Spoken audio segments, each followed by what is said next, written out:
अवां ॾिसी रहिया आहियो KTV वर्ल्ड ऑफ न्यूज़ यानी ख़बरुनि जी दुनिया।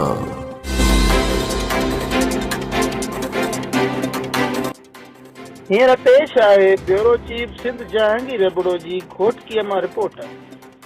घोटकी डिस्ट्रिक्ट बार घोटकीअ जे इलेक्शन पोलिंग जो अमल जारी। डिस्ट्रिक्ट बार जा वकील पंहिंजे वोट जो इस्तेमाल करे रहिया आहिनि।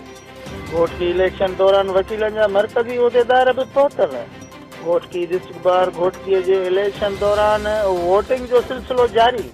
प्रोग्रेसिव पैनल में सदारती उहिदे लाइ अली असगर पयार ऐं सिंध लायर पैनल वज़ीर अहमद घोटो में चोटीअ जो मुक़ाबिलो जारी आहे। डिस्ट्रिक्ट बार जा टोटल 390 वोट रजिस्टर्ड आहिनि जेकी पंहिंजो वोट जो इस्तेमालु कंदा।